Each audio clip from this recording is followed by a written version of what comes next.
Good morning students. Last class तक हमने परिमेय संख्याओं के संबंध में सभी महत्वपूर्ण बातों का अध्ययन कर लिया। आज हम इस क्लास में इस अध्याय से संबंधित कुछ महत्वपूर्ण प्रश्नों को हल करेंगे। तो चलिए शुरू करते हैं। आज का हमारा पहला सवाल है कि निम्न के बारे में लिखना है, जिसमें हमारा पहला सवाल है कि परिमेय संख्या जिसका व्युत्क्रम न हो।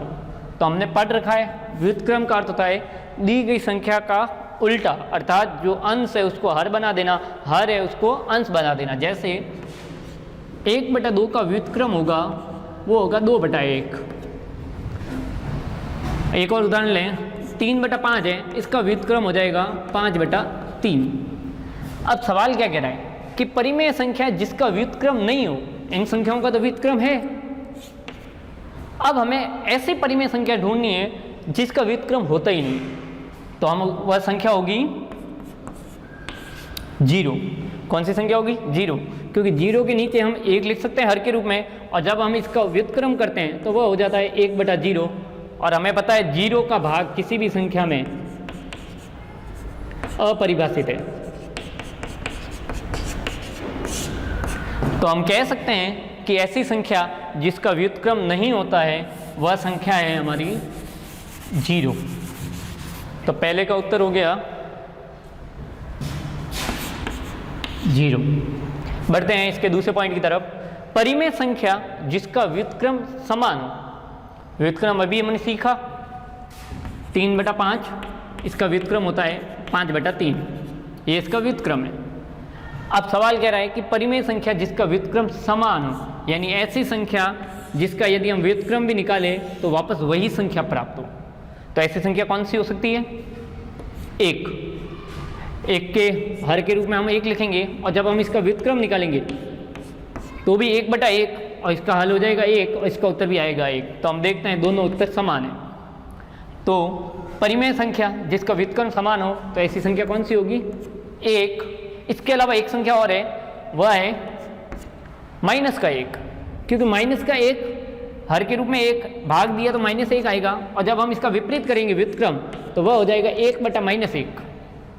अंश हर में बदल जाएगा और हर अंश में बदल जाएगा, और जब इसको भी हल करेंगे तो वापस -1 ही आएगा। तो भी हम देखते हैं कि दोनों समान है।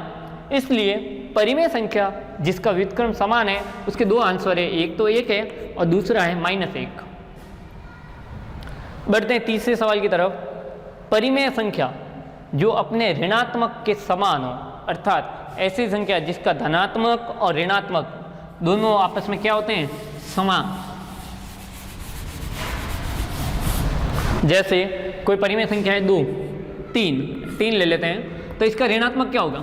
-3। यदि कोई परिमेय संख्या है 2/5 तो उसका ऋणात्मक हो जाएगा -2/5। क्या ये आपस में समान है 3 और -3? नहीं है। तो हमें ऐसी संख्या ढूंढनी है जो अपने ऋणात्मक के समान होती है, तो वह संख्या है 0। क्योंकि हमने पढ़ रखा है 7वीं क्लास में 0 एक उदासीन संख्या होती है जो न धनात्मक होती है और न ही ऋणात्मक। यदि 0 यहाँ धनात्मक है तो इसका ऋणात्मक, ये दोनों आपस में समान ही हैं। इसीलिए 0 कैसी संख्या होती है? उदासीन, जो न तो धनात्मक होती है और न ही ऋणात्मक। तो इस तरह से परिमेय संख्या जो अपने ऋणात्मक के समान है उसका आंसर हो जाएगा 0। बढ़ते हैं अगले सवाल की तरफ।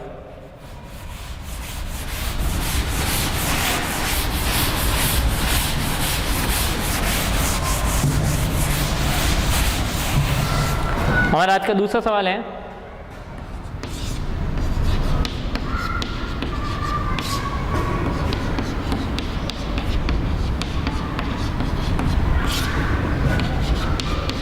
योज्य प्रतिलोम ज्ञात कीजिए, जिसमें पहली संख्या है -6/-5 और दूसरी संख्या है 2/-19। इस सवाल में हमें योज्य प्रतिलोम ज्ञात करना है, और हमने सीखा था योज्य प्रतिलोम के अंदर हम संख्या को वही रखते हैं, चिन्ह को चेंज कर लेते। अर्थात यदि कोई परिमेय संख्या धनात्मक है तो उसका योज्य प्रतिलोम ऋणात्मक हो जाएगा, और कोई संख्या ऋणात्मक है तो उसका योज्य प्रतिलोम धनात्मक हो जाएगा। जैसे कोई संख्या p/q है, यह एक परिमेय संख्या है, तो इसका योज्य प्रतिलोम हो जाएगा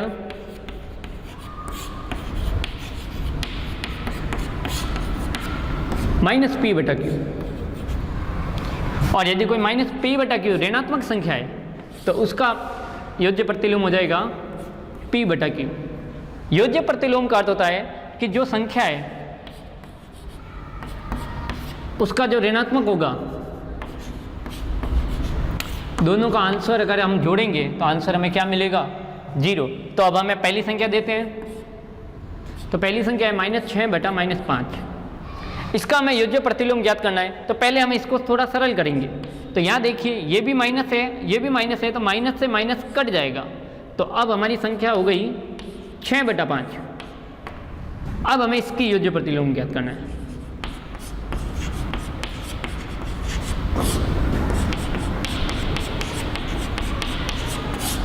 तो याद रखना है योज्य प्रतिलोम में संख्या वही रहती है, चिन्ह परिवर्तन हो जाता है, तो संख्या तो वही रहेगी। अब देखिए ये क्या है? धनात्मक है, तो यहाँ ऋणात्मक आ जाएगी। और दूसरी संख्या है 2 बटा -19। इसका जब हम योज्य प्रतिलोम निकालेंगे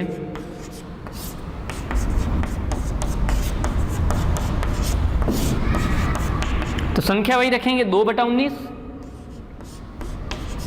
अब देखिए ये ऋणात्मक है, माइनस ऊपर वो नीचे हो, एक जगह माइनस है, इसका मतलब वो ऋणात्मक की संख्या है, तो इसका जो योज्य प्रतिलोम हो जाएगा वह धनात्मक हो जाएगा, अर्थात 2 बटा 19। बढ़ते हैं अगले सवाल की तरफ।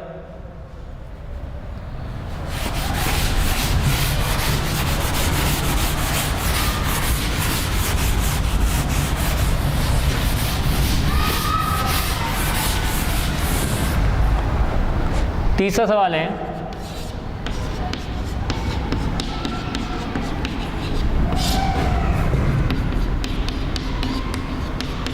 गुणात्मक प्रतिलोम ज्ञात कीजिए।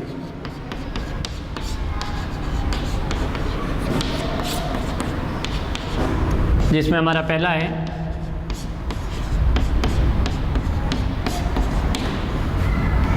और दूसरा है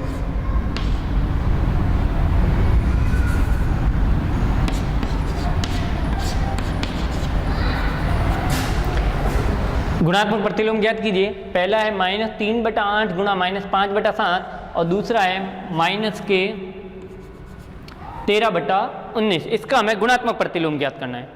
तो हमने लास्ट क्लास में सीखा गुणात्मक प्रतिलोम का अर्थ होता है कि उस संख्या का उल्टा, जिसे हम व्युत्क्रम भी कह सकते हैं। अर्थात यदि कोई संख्या p बटा q है, इसका हम गुणात्मक प्रतिलोम ज्ञात करेंगे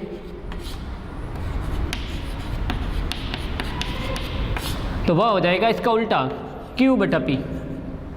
और यदि कोई माइनस की संख्या है तो उसका गुणात्मक हो जाएगा माइनस का ही। इसमें चिन्ह वही रहता है, संख्या बदलती है, जबकि योज्य प्रतिलोम में संख्या वही रहती है, चिन्ह बदलता है। और गुणात्मक प्रतिलोम का एक नियम होता है कि जो संख्या है उसका यदि हम गुणात्मक प्रतिलोम निकालें और उनका आपस में गुणा करेंगे तो हमें आंसर 1 मिलेगा। कैसे देखते हैं। पहली संख्या लेते हैं -3 बटा 8 गुणा -5 बटे 7। तो पहले हम इसे थोड़ा सरल करेंगे, तो 3 का गुणा 5 से 15 और माइनस प्लस हो जाएंगे, और 8 का गुणा 7 से 56। अब ये हमारे पास एक परिमेय संख्या आ गई। अब इसे हमें गुणात्मक प्रतिलोम में बदलना है।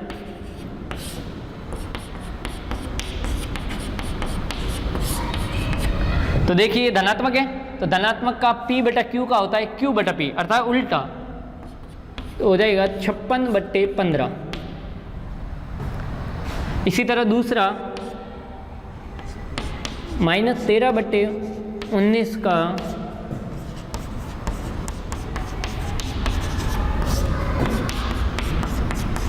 गुणात्मक प्रतिलोम, पहले तो संख्या को बदल देंगे 19 बटे -13। चिन्ह को चेंज नहीं करना है, गुणात्मक में वही रखना है। अब हम इसके अंदर देखते हैं क्या दोनों का गुणा करने से 1 आता है। तो पहली संख्या थी 15 बटे 56 और इसका आंसर आया 56 बटे 15। तो हम देखते हैं 56 से 56 कट जाएगा और 15 से 15 भी कट गया, तो लास्ट आंसर 1 आ गया। इसी तरह इसको देखें तो यह थी -13/19 और इसका गुणात्मक प्रतिलोम था 19/-13। अब देखिए 19 से 19 कट जाएगा और -13 से -13 कट जाएंगे, तो लास्ट आंसर भी क्या आ जाएगा? 1। अर्थात गुणात्मक प्रतिलोम जो परिमेय संख्या होती है उसका गुणात्मक प्रतिलोम का अगर हम आपस में गुणा करें तो लास्ट आंसर क्या आएगा? 1। बढ़ते हैं अगले सवाल की तरफ। अगला सवाल गुणात्मक प्रतिलोम से संबंधित ही है।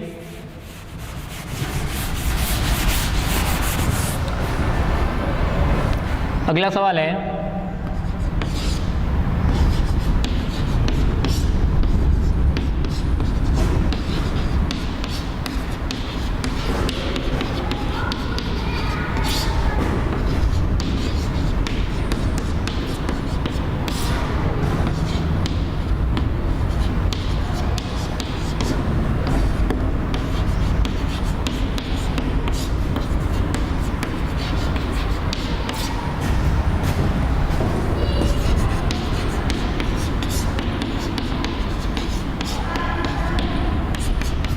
अगला सवाल कहता है कि क्या 3 सही 1/3 का गुणात्मक प्रतिलोम 0.3 है?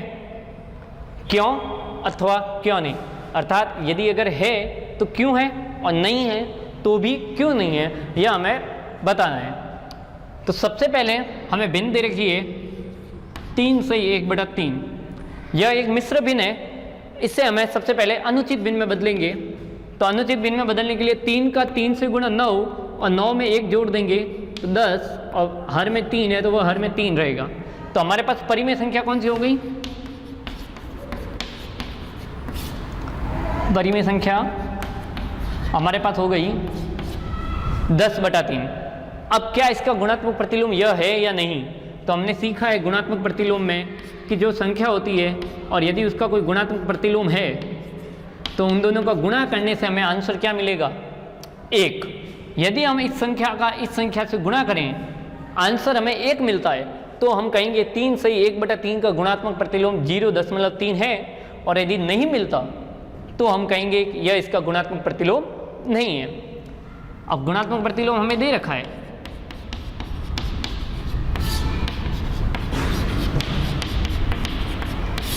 वह हमें दे रखा है 0.3। यह दशमलव में है, इसे हम परिमेय संख्या में बदलते हैं तो अंश को हम वैसे ही रखते हैं 3 और यहाँ दशमलव के बाद इस तरफ जितने अंक होते हैं हर में उतने शून्य आ जाते हैं। 1 अंक है तो 1 शून्य आ जाएगा। कहने का मतलब यदि यह संख्या ऐसे होती तो इसका परिमेय संख्या होगी वह हो जाएगा 23/100, क्योंकि यहाँ दशमलव के बाद 2 अंक है, यहाँ दशमलव के बाद 1 अंक है तो 1 अंक आ गया। अब हम देखते हैं कि इन दोनों का आपस में गुणा करते हैं, परिमेय संख्या और गुणात्मक प्रतिलोम, यह हमें दोनों मिल चुके हैं। इन दोनों का आपस में गुणा करते हैं और हमें आंसर 1 आता है या फिर नहीं। तो हम गुणा करके देखते हैं। तो 10/3 गुणा 3/10, 3 से 3 कट जाएगा और 10 से 10 भी कट जाएगा, तो हमारा आंसर 1 आ रहा है। तो हम कह सकते हैं कि क्योंकि P/Q एवं Q/P का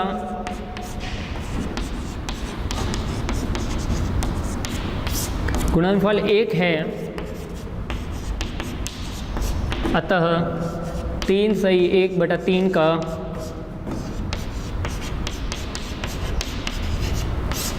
गुणात्मक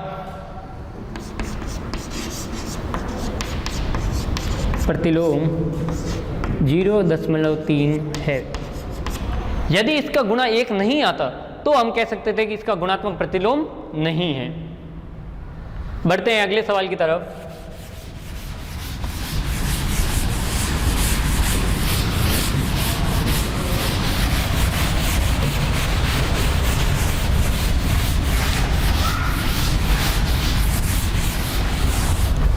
हमारा अगला सवाल है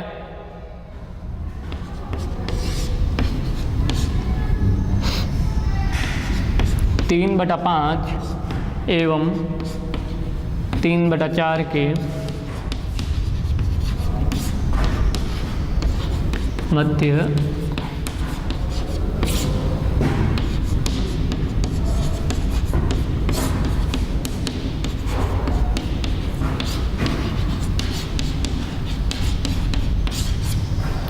हमारा अगला सवाल है कि 3/5 एवं 3/4 के मध्य 10 परिमेय संख्याएं ज्ञात कीजिए। लास्ट क्लास में हमने सीखा था परिमेय संख्याओं के मध्य किसी भी परिमेय संख्याओं को ज्ञात करना होता है, तो उसके लिए हमारे पास दो विधि थी, एक थी माध्य विधि और दूसरी हम लसब विधि द्वारा हम हल करते थे। माध्य विधि हमें तब यूज़ करनी है जब हमें 1, 2 या मैक्सिमम 3 संख्या तक बोले। जब 3 से ज़्यादा परिमेय संख्याओं को ज्ञात करना होता है तो माध्य विधि लंबी हो जाती है, इसीलिए हम उसे लसब विधि से हल करेंगे। तो क्या करते हैं, सबसे पहले हम भिन्न लिखते हैं, एक है 3/5 और दूसरी है 3/4। सबसे पहले हमें इन दोनों के हर को समान करना है। यहाँ हर 5 है और यहाँ हर 4 है, तो सबसे पहले हम हर 5 और 4 का लसब ले लेंगे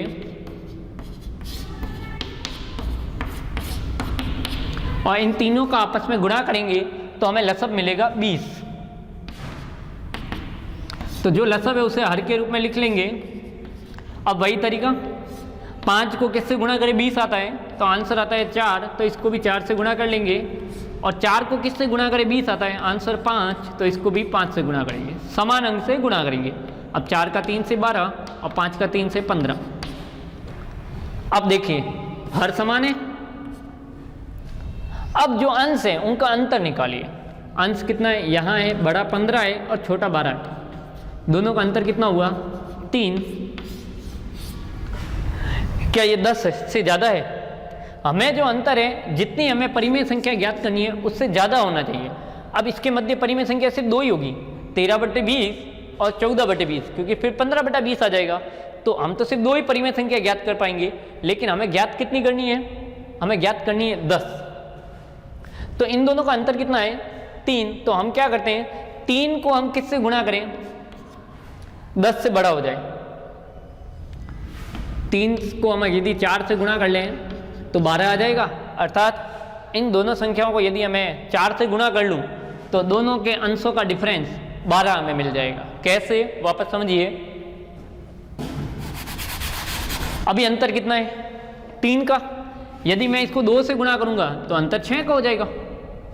यहाँ भी हम 2 से गुणा करेंगे, इसको भी 2 से गुणा करेंगे, अंतर 6 का हो जाएगा। और यदि मैं इन दोनों को 3 से गुणा करूँ तो अंतर 9 का हो जाएगा। और यदि मैं इनको 4 से गुणा करूँ तो अंतर 12 का। अर्थात जो अंतर पहली बार है उसी का ही गुणन बनेगा। तो हमें 10 से ज़्यादा चाहिए, तो 10 से ज़्यादा का 12 हो गया, 9 तो छोटा है। 12 कितनी बार में हुआ, 4 बार में। तो हम क्या करेंगे, इन दोनों भिन्नों को एक बार फिर जिस तरह यहाँ 4 से और यहाँ 5 से गुणा किया था, इस बार समान अंक से गुणा करेंगे, 4 से। अब गुणा करिए 12 का 4 से और 20 का 4 से, इसी प्रकार 15 का 4 से और 20 का 4 से। अब देखिए हर समान है और अंशों को यदि हम घटाएं तो हमें आंसर 12 मिलता है, जो कि 10 से ज़्यादा है। अब हमें इसके बीच की कोई भी 10 परिमेय संख्या, तो 48 दिया हुआ है, तो 49/80 पहली संख्या हो जाएगी।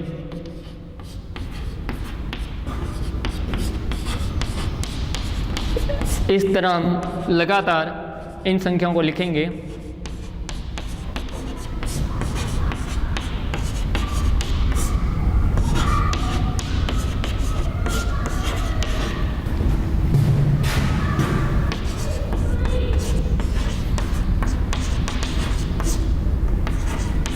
और ये चलेगी 59 तक। बड़ी वाली संख्या से एक कदम कम। अब इनमें से ये 11 संख्या, हम कोई भी 10 संख्या लिख लेंगे और हमारा आंसर हो जाएगा। बढ़ते हैं एक अंतिम सवाल की तरफ।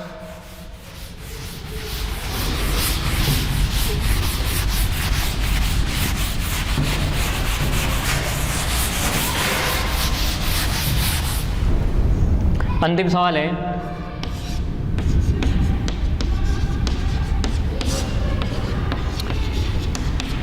संख्या रेखा पर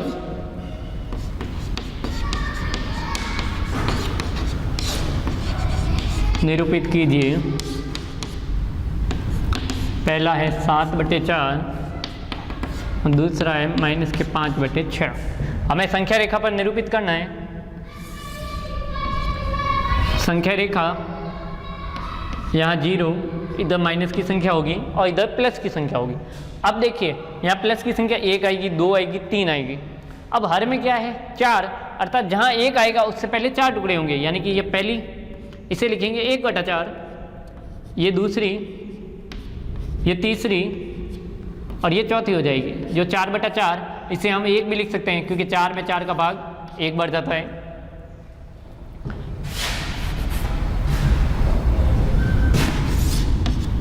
फिर यहाँ आ जाएगा 5/4, 6/4, 7/4 और यहाँ आ जाएगा 8/4, जिसे हम 2 लिखेंगे। अर्थात हमारा प्लस का 1 यहाँ होगा और प्लस का 2 यहाँ होगा। अब हमें क्या चाहिए 7/4, संख्या रेखा पर देखते हैं 7/4 कहाँ है, ये रहा 7/4, तो ये हमारा आंसर हो जाएगा। इसी तरह दूसरे को लेते हैं, तो दूसरा है माइनस के 5/6, तो इस बार माइनस की संख्या है तो इस बार 0 यहाँ लिखेंगे क्योंकि हमें माइनस की तरफ जाना है। अब देखिए हर में कितना है 6 है, तो 6 इससे होंगे, -1/6 है, -2/6 है, -3/6 है, -4/6 है, -5/6 है और ये हो जाएगा -6/6, जिसको हम लिख सकते हैं -1। अब देखिए हमें क्या चाहिए माइनस के 5/6, तो माइनस का 5/6 कहाँ है यहाँ पर, तो ये हमारा आंसर हो जाएगा। तो इस प्रकार आज हमने अध्याय 1 के संबंधित कुछ महत्वपूर्ण प्रश्नों को हल किया। नेक्स्ट क्लास में हम एक नए अध्याय की तरफ आगे बढ़ेंगे। धन्यवाद।